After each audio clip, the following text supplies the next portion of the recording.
Nagsusubo ang Diocese ng Borongan han kamatay ni Reverend Monsignor Vicente Bantay Apson, PA o Protonotary Apostolic, ha edad na 84. Kinuha na ang Ginoong Monsignor Apson han Agosto 22, fiesta han pagkaray na han Birhen Maria or Queenship of Mary. Ipinanganak ni Monsignor Apson ang Hunyo 27, 1942. Nag-eskwelahiya sa Seminario Mayor de San Carlos sa Cebu, nga na Central Seminary and University of Santo Tomas para niya Theology. Nga na niya licentiate degree in Theology, nakuha niya pareho nga seminaryo niyan ha 1966.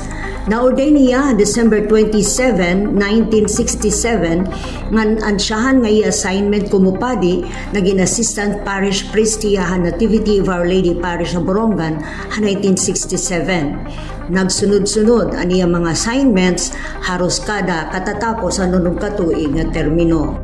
Labot lang han pagiging parish priest, naging vicarius economos, vicar general, chaplain ng Knights of Columbus, chairman ng Biblical Apostolate, promotor of justice and diocese matrimonial court.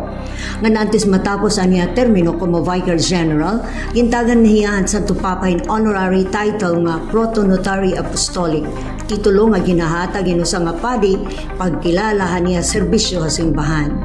Magsasalin urog kung tahiya ni Monsignor Vicente Apson, haniya ika-60 anibersaryo ang pagkapadi yan nga December 27, pero binawian na hiyan kinabuhi darahan iya sakit. Samtang aniya lawas naman inato habungtan MacArthur, sumalahan Cathedral Parish Office and funeral wake para niya lawas, bubuhaton na MacArthur iton Agosto 31, Lunes, alas 6 iton kulop. Ginaabi-abian karuyag mag-atender nga makipong coordinator parokya Cathedral sa Borongan.